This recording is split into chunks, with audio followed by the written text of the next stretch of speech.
Vladimir Putin ने महीनों तक दुनिया से वादा किया कि उन्होंने कुछ ऐसा बनाया है जिसे कोई भी पश्चिमी देश कभी नहीं रोक पाएगा।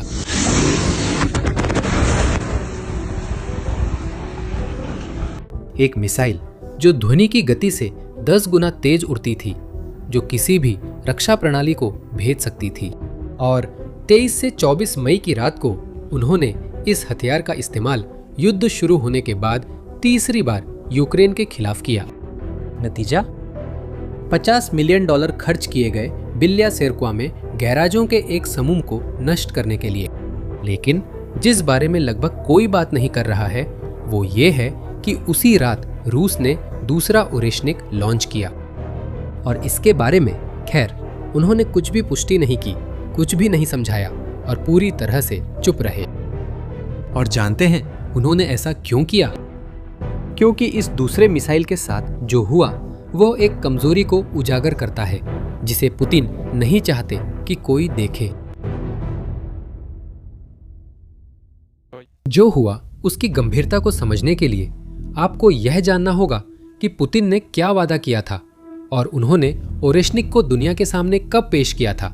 नवंबर 2024 में रूस ने पहली बार ओरेशनिक को यूक्रेन के ड्निप्रो के खिलाफ लॉन्च किया। इसके तुरंत बाद पुतिन टेलीविजन पर गए ये समझाने के लिए कि इसका क्या मतलब था। उन्होंने कहा कि इसे रोकना असंभव है, यह ध्वनि की गति से 10 गुना अधिक तेज उड़ता है, ये भूमिगत बंकरों और जमीन के ऊपर की हर चीज को नष्ट कर देता है। और फिर उन्होंने इससे भी आगे बढ़कर पश्चिमी देशों को सार्वजनिक रूप से चुनौती दी। उन्होंने कहा कि पश्चिमी सैन्य गठबंधन के देश कीव में कोई भी लक्ष्य चुन सकते हैं, वहां उपलब्ध सारी वायु रक्षा तैनात कर सकते हैं और वे ओरेशनिक दाग देंगे। पुतिन ने कहा, देखते हैं क्या होता है। हम ऐसे प्रयोग के लिए तैयार हैं। यह एक बहुत बड़ा दांव था और एक बहुत ही स्पष्ट वादा था। बस इसमें एक बात है जिसे लगभग कोई नहीं बताता। संयुक्त राज्य अमेरिका के रक्षा विभाग ने ओरेशनिक को प्रयोगात्मक बताया था, यानी ये कोई तैयार हथियार नहीं है, ये एक प्रोटोटाइप है जिसे असली जंग में आजमाया जा रहा है। ये ऐसे है जैसे बिना सुरक्षा जांच के कार बेचकर उसे दुनिया की सबसे बेहतरीन बताना। और जब आप ये समझ जाते हैं तो सब कुछ और ज्यादा समझ में आने लगता है, क्योंकि पहले 2 उपयोगों में ओरेशनिक को बिना विस्फोटक वारहेड, बिना बम के लॉन्च किया गया था। सिर्फ धात के ब्लॉक जो अपनी रफ्तार के असर से तबाही मचाते हैं, बिना फटे, सिर्फ टक्कर की ताकत से। और दोनों मामलों में नुकसान बहुत कम हुआ था। वादा किए गए विनाशकारी प्रभावों का कोई भी संकेत नहीं मिला। उस रात अजय हथियार की कहानी पहले ही दरकने लगी थी, लेकिन रूस अपनी बात पर अड़ा रहा। और फिर तीसरा प्रक्षेपण हुआ। 24 मई 2026 की सुबह रूस ने साल के सबसे बड़े हमलों में से एक को अंजाम दिया। कीव और अन्य क्षेत्रों पर 600 ड्रोन और 90 मिसाइलें दागी गईं। और इस पूरे हथियारों के जखीरे के बीच शो का सितारा था ओरेशनिक, जिसे बिलात सेरक्वा पर दागा गया था। ये शहर 2 लाख की आबादी वाला है, जो यूक्रेन की राजधानी से लगभग 80 किलोमीटर दूर है। मिसाइल पहुंची, ब्लॉक हवा में अलग हो गए जैसा कि अनुमान था और वे एक गैरेज परिसर से टकराए। नहीं, वह कोई सैन्य मुख्यालय नहीं था, न ही कोई हथियारों की फैक्ट्री थी, न ही कोई पावर प्लांट था, सिर्फ गैराज थे। गड्ढों का व्यास लगभग 3 मीटर और गहराई 2 मीटर थी।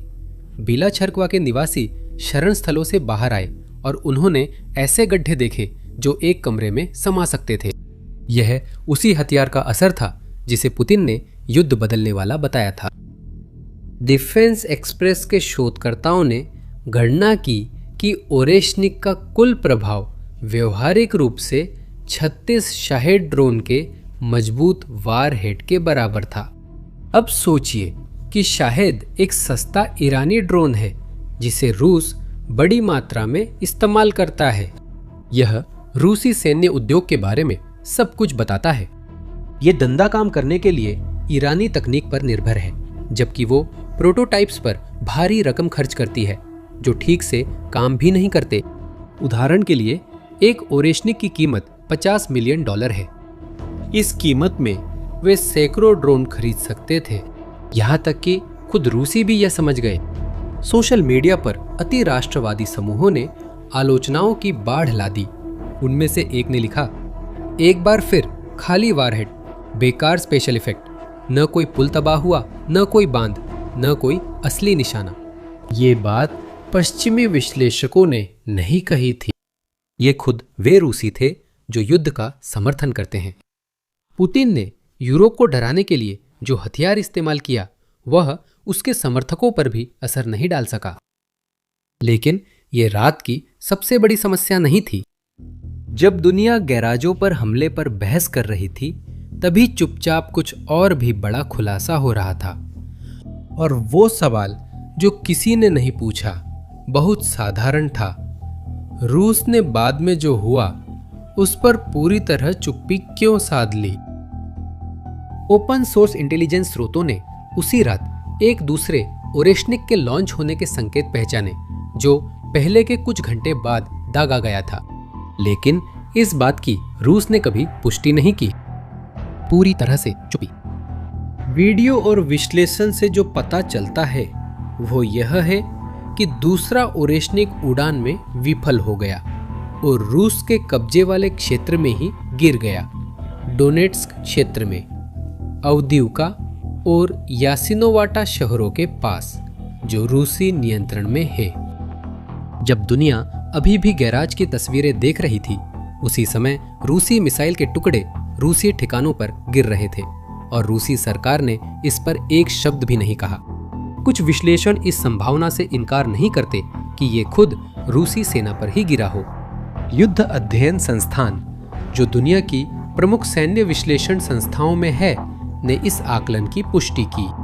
अगर दूसरे प्रक्षेपण की पुष्टि हो जाती है तो युद्ध में इस्तेमाल किए गए हर 4 ओरेशनिक में से एक विफल हो गया।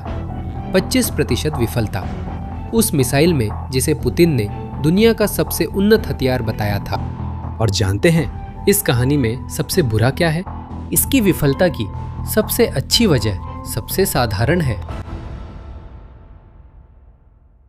मिसाइल फेल हुआ क्योंकि वह ठीक से नहीं बना था। इस बीच रूसी सरकार की चुप्पी बहुत कुछ कहती है। लगता है वे इसकी पुष्टि कर रहे हैं। जब कामयाब होता है तो वे शोर मचाकर घोषणा करते हैं, जब असफल होता है तो छुपा लेते हैं, चुप रहते हैं। और इसका असर सिर्फ आज रात तक सीमित नहीं रहेगा। देखिए, रूस हर साल लगभग 5 ओरेशनिक बनाता है, हर 2 महीने में एक। यह दुर्लभ और महंगा हथियार है जो डर फैलाने के लिए इस्तेमाल होता है। इसका उद्देश्य तबाही नहीं बल्कि मनोवैज्ञानिक प्रभाव है। लेकिन यह असर एक चीज पर निर्भर करता है, ये विश्वास कि मिसाइल वाकई वही है जो पुतिन कहते हैं कि वो है। लेकिन अब यह विश्वास टूटता जा रहा है। तीनों बार इस्तेमाल में पैटर्न एक जैसा ही रहा, बड़े बड़े वादे, लेकिन नतीजा बहुत ही मामूली रहा। और अब हमारे पास एक विफलता है जिसे रूस छुपाने की कोशिश कर रहा है। और इसका असली असर होता है क्योंकि उसके सहयोगी देख रहे हैं, उसके विरोधी भी। हर बार जब कोई अजेय हथियार अपनी वादा की गई क्षमता से कम प्रदर्शन करता है, रूस की विश्वसनीयता घट जाती है। जो देश अपनी सुरक्षा के लिए रूसी सैन्य शक्ति पर निर्भर है, वे अब लाइव देख रहे हैं कि असल में उस शक्ति की क्या कीमत है। याद है पुतिन ने पश्चिमी देशों को दी चुनौती, कीव में एक निशाना चुनो। चलो देखते हैं क्या होता है। पश्चिम को जवाब देना जरूरी नहीं था, ओरेशनिक ने खुद ही जवाब दे दिया। अब मैं आपकी राय जानना चाहता हूं। क्या आपको लगता है कि रूस इन नतीजों के बावजूद ओरेशनिक का इस्तेमाल डराने धमकाने के औजार के तौर पर करता रहेगा? कमेंट्स में बताइए। अगर इस कंटेंट ने आपको ये समझने में मदद की कि क्या हो रहा है, इसे किसी ऐसे व्यक्ति के साथ साझा करें जो युद्ध को भी फॉलो करता है। और अगर आपने अभी तक चैनल को सब्सक्राइब नहीं किया है तो यही सही समय है। हम यूक्रेन में हो रही हर घटना पर नजर बनाए हुए हैं। अगली बार मिलते हैं।